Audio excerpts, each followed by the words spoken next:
இயேசு கிறிஸ்துவின் நாமத்தில் அன்போடு வாழ்த்துகிறேன். இந்த நாளிலும் எல்ஷடாய் சுவிசேஷ ஊழியத்திலிருந்து உங்களை வாழ்த்துகிறதிலே மிகுந்த சந்தோஷம் அடைகிறேன். கர்த்தர் உங்களை ஆசீர்வதிப்பாராக. பிரியமான தேவ பிள்ளைகளே, வேதம் சொல்லுகிறது, மத்தேயு எழுதிய சுவிசேஷம் 4வது அதிகாரம் 17வது வசனத்தில் வேதம் இப்படியாய் சொல்லுகிறது, அது முதல் இயேசு கிறிஸ்து பரலோக ராஜ்யம் சமீபித்திருக்கிறது என்று பிரசங்கிக்க தொடங்கினார். என் அன்பு தேவ பிள்ளைகளே, இயேசு கிறிஸ்து பிரசங்கம் பண்ணின முதல் வார்த்தையை நாம் தியானித்துக் கொண்டிருக்கிறோம். அவர் பிரசங்கம் பண்ணின முதல் வார்த்தை பரலோக ராஜ்யம் சமீபித்திருக்கிறது. எனக்கு அருமையான தெய்வ பிள்ளைகளே, கடந்த நாட்களில் இந்த பரலோக ராஜ்யம் யாருக்கு தூரமா இருக்கிறது என்பதை பார்த்தோம். வேதம் சொல்லுகிறது, துன்மார்க்கனுக்கு பரலோக ராஜ்யம் தூரமாக இருக்கிறது. இரண்டாவதாக, பதவியும் பட்டத்திற்காகவும் வாழ்கிற மனிதர்களுக்கு, அதை விரும்பி அதன் பின்னாடி போகிறவர்களுக்கு பரலோக ராஜ்யம் தூரமாக இருக்கிறது. மூன்றாவது, ஐஸ்வர்யவான் ஐஸ்வர்யத்துக்காக தேவனையும் தேவனுடைய காரியங்களையும் மறந்திருக்கிற மனிதர்களை பரலோக ராஜ்யம் தூரமாக இருக்கிறது. இப்பொழுது இன்றைக்கு நாம் பார்க்க போகிறோம், பரலோக ராஜ்யம் யாருக்கு சமீபமாய் இருக்கிறது, யார் பரலோக ராஜ்யத்தில் பிரவேசிக்க முடியும் என்பதை குறித்து பார்க்க போகிறோம்.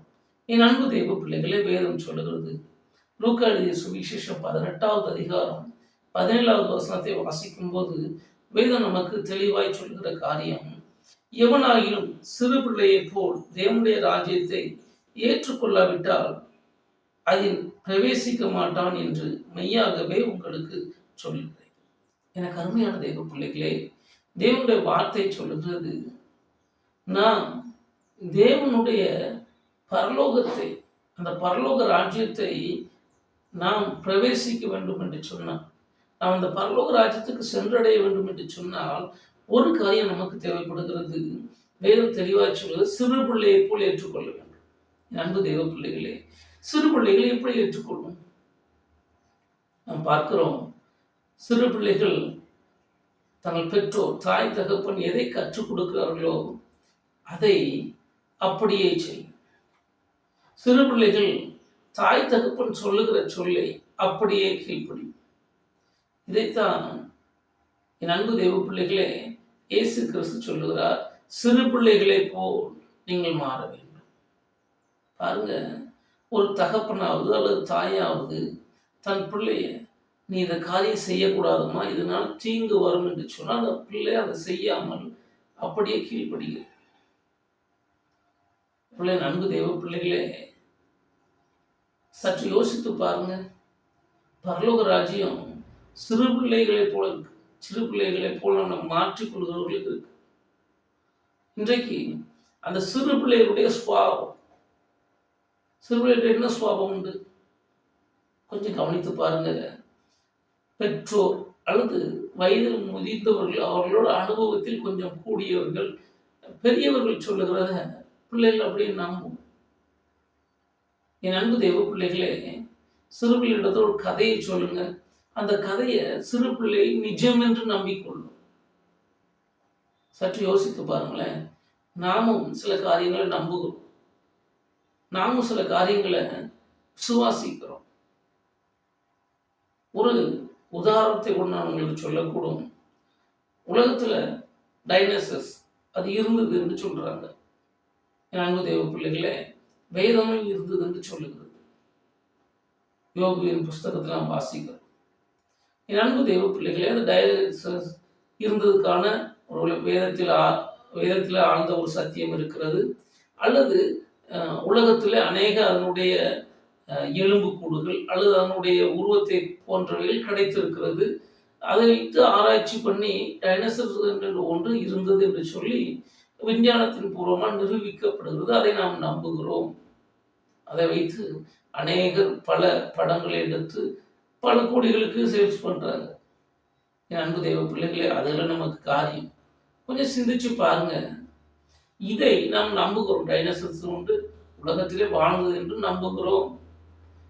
கேள்விப்பட்டவர்கள், அதை பார்த்தவர்கள், படிக்கிறவர்கள் அதை நம்புகிறார்கள். அதே போலதான் பரலோக ராஜ்யத்தை நான் நம்ப வேண்டும். பரலோக ராஜ்யத்தை பார்த்தது உண்டா? நானும் அதை தான் கேட்கிறேன். டைனோசர் நம்ம உயிரோட முழுதா பார்த்துருக்குறோமா? கிடையாது. டைனோசர் நம்ம உயிரோட யாரும் பார்த்தது கிடையாது. அத்தனை பெரிய மிருகத்தை நாம் பார்த்தது கிடையாது. ஆனா அது இருக்கிறது என்பதை நம்புகிறோம். இருந்தது என்பதை நம்புகிறோம். சற்று யோசித்து பாருங்க. பரலோக ராஜ்யம் நமக்கு வைக்கப்பட்டிருக்கிறது. வெளிப்படுத்தும் விசேஷத்துல 21ஆம் அதிகாரத்தில் நாம் வாசிக்கிறோம். பரலோக ராஜ்யம் எப்படி இருக்குது? அது புதிய எருசலேம், வானத்திலிருந்து இறங்கி வருகிற புதிய எருசலேம் போல் இருக்கிறது. இன்னும் அதிகமான வசனங்கள் நமக்கு இருக்கிறது. பரலோக ராஜ்யம் எப்படி இருக்கிறது? அது தேவனுடைய நகரமாய் இருக்கிறது. தேவனே அங்கு வெளிச்சமாய் இருக்கிறார். அங்கு அழுகை இல்லை, அங்கு கசப்பு இல்லை, அங்கு பொறாமை இல்லை, அங்கு வஞ்சனை செய்கிறவர்கள் இல்லை, ஏமாற்றுகிறவர்கள் இல்லை. உங்கள் பொக்கிஷத்தை அங்கு வைங்க. இப்படிலாம் வேதம் நமக்கு பல காரியங்களை சொல்லுகிறது. என் அன்பு தேவ பிள்ளைகளே, இந்த வார்த்தைகளை நான் நம்ப வேண்டும், நான் விசுவாசிக்க வேண்டும். அவர்களே தான் பரலோக ராஜ்யம் சொல்லுகிறது, நீங்கள் சிறு பிள்ளை போல் மாறினவர்கள் என்று சொல்லி.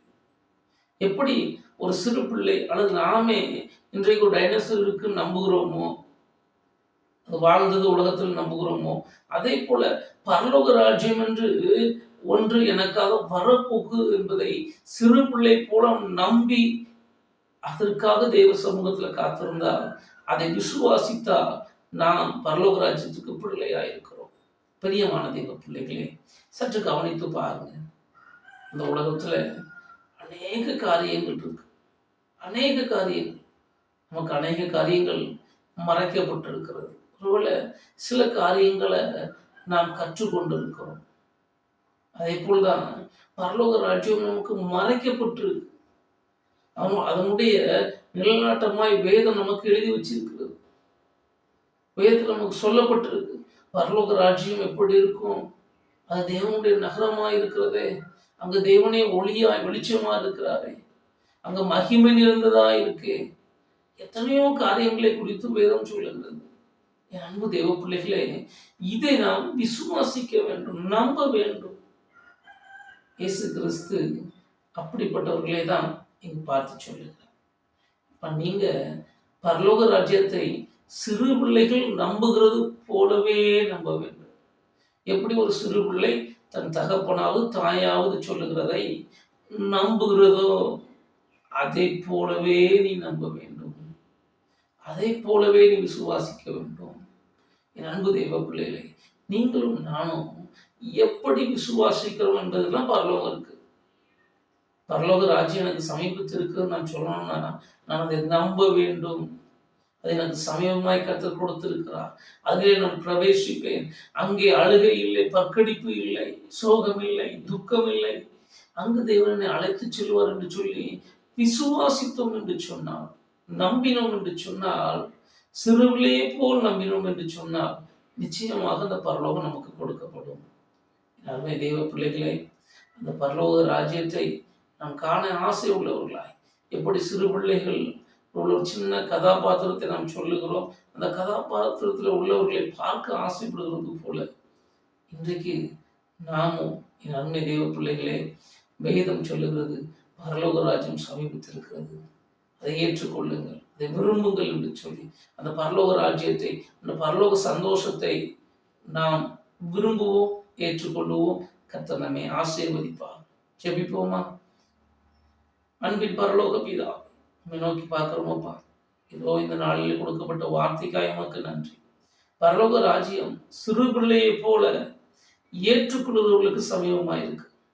கர்த்தாவே, சிறு பிள்ளையை போல தங்களை தாழ்த்துகிறவர்கள், சிறு பிள்ளையை போல தன் பெற்றோர் சொல்லுகிறதை ஏற்றுக்கொள்ளுகிற பிள்ளைகளுக்கு பரலோக ராஜ்யம் சமீபித்திருக்கிறதப்பா. இப்பொழுதும் நீர் எங்கள் தகப்பனாய் இருக்கிறீர். நீர் எங்கள் தாயாகவும் தகப்பனுமாகவும் இருக்கிறதுக்காய் ஸ்தோத்திரம். நீ சொல்லுகிற பரலோக ராஜ்யத்தை நாங்கள் முழு மனதோடு ஏற்றுக்கொள்ளுகிறோம். எங்கள் இருதயம் சிறு பிள்ளையை போல பரலோக ராஜ்யத்தை ஏற்றுக்கொள்வதற்காக உனக்கு நன்றி செலுத்துகிறோம்ப்பா. இதற்கு எதிராக இருக்கிற எல்லா தடைகளும் விலகட்டும். தேவரே, நாங்கள் உண்மை ஏற்றுக்கொள்வது நிமித்தம், உங்களுடைய வார்த்தையை நம்புகிறது நிமித்தம் பரலோக ராஜ்யம் எங்களுக்கு சமயமாக இருக்கட்டும். நீர் எங்கள் மூலமாய் மகிமைப்படுவீராக. ஒவ்வொருவரையும் கர்த்தாவே இந்த வார்த்தையை கேட்கிற ஒவ்வொருவரும் பரலோக ராஜ்யத்தை விசுவாசிக்க நம்ப அது எனக்காய் கொடுக்கப்பட்டது என்று விசுவாசிக்க தேவன் கிருபை செய்கிறார்கள். சிறுபிள்ளையை போல தங்களை மாற்ற தங்களை தாழ்த்த தேவன் ஒப்பு கொடுங்க. தேவனே உங்களுடைய கிருபைகளுக்காய் ஸ்தோத்திரம். இயேசுவின் நாமத்தில் பிதாவே, ஆமென். எனக்கு அருமையான தேவ பிள்ளைகளே, கர்த்தர் நம்மை அறிந்திருக்கிறார், பார்த்து கொண்டே இருக்கிறார். நாம் நம்மை தாழ்த்துகிறோமா? சிறுபிள்ளை போல வேத வசனத்தை ஏற்றுக்கொள்ளுகிறோமா? பரலோக ராஜ்யத்தை ஏற்றுக்கொள்ளுகிறோமா என்பதை அவர் பார்த்து கொண்டிருக்கிறார். விசுவாசிப்போம், நம்மை ஆசீர்வதிப்பார். God bless you.